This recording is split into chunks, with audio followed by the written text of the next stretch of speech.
except that he's a murderer, a leader of an insurrection, a rebel, and why he's even mentioned, sometimes I'm not so sure. It's like, what? This is about Jesus going to the cross. So in this moment, Pilate thinks, I hold the destinies of these two men in my hand. I know the Jews have a tradition that on a holy day, I will release one of the prisoners on death row. Pilate stands on this audacious stage, who now presents Jesus, Son of the living God, versus Barabbas, the thug and rebel. He says, all right, who do you want? This is blasphemy. This has gone too far. There's no comparison. This is a rightful prisoner, a man who should be on death row. He's a rebel against Rome. He leads a rebellion. He murders people. He's a bad man. He's a thug and he's a crook. He deserves the chains and he deserves the crucifixion. Jesus? What has he done but heal, restore, deliver, set free, open blind eyes, open deaf ears, heal the lame and the leper? What has Jesus done? Who do you want? We want Barabbas. Yeah, give us Barabbas.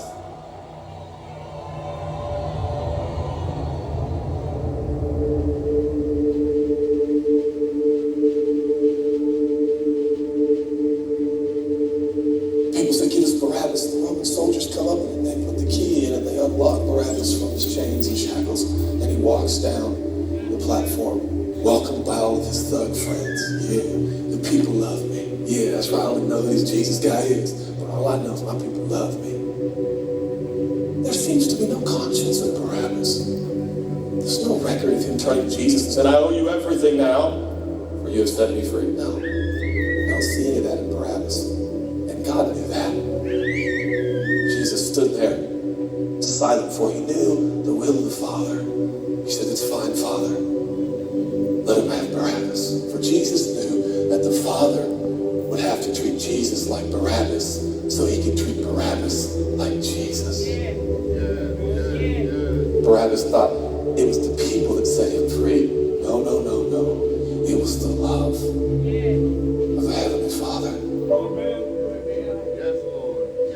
When I look at this story, I realized who Barabbas really is. That's me. That's you. That's us. And I felt, I was reading this the other day, and I felt God speak to me. I love Barabbas.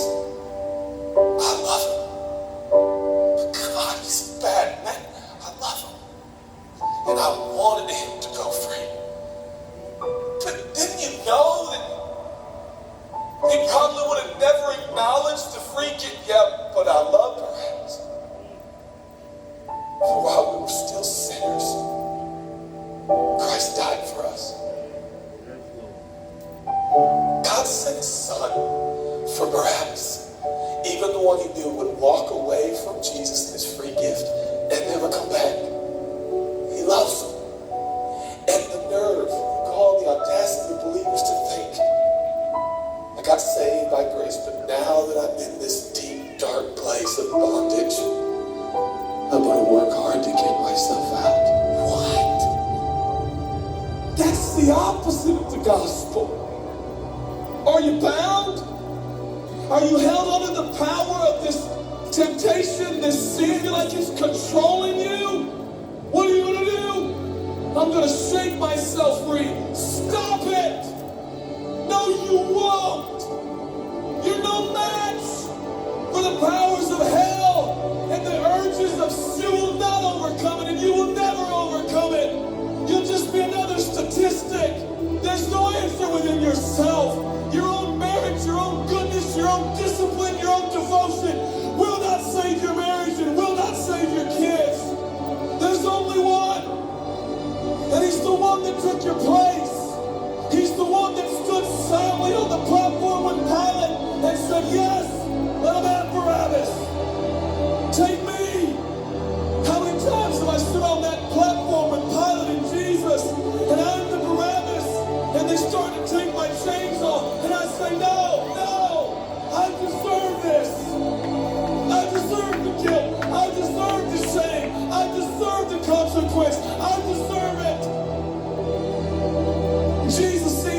look at me. Say, no, son. Let me have it. Let me have your sin. Let me have your pain. No, God, I did it to myself. I deserve it. My marriage won't make it. This is what I deserve. I deserve divorce. I deserve poverty. I deserve sickness. I deserve it all. No.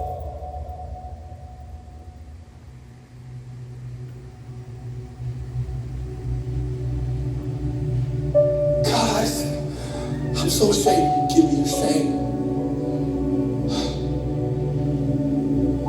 But God, what if I do it again?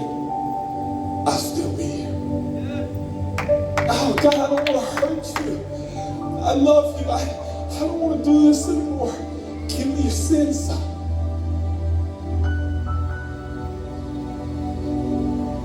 This is all we got. It's all I got. It's all you got. We can play games. We can play church games. We can pretend like some people are better than others and that's why they're blessed. Or we can all come to the honest conclusion that it's God. That it's God alone. The greatest challenge is not your discipline, your devotion, your focus. Your greatest challenge is believing the gospel. Could it be that there's a God with a love so scandalous, so wide, so deep, so vast, so high, so expansive, so welcoming, so inclusive? Let me have your sin, son. Okay. And I give him my sin. I stand in this empty space of forgiveness and acceptance while Jesus walks off to the cross that I deserve. I see him walking to the post to be whipped. As I stand a free man, all the attention is turned now. And I feel the love of God saying, go son, live your life. I'll pay the price. Where did we get off thinking that we were going to set ourselves free? It's still Jesus. It'll always be Jesus. It'll never stop being the power of Jesus. And his blood is sufficient for your salvation. His blood is sufficient to sustain you through every challenge and every sin and every temptation.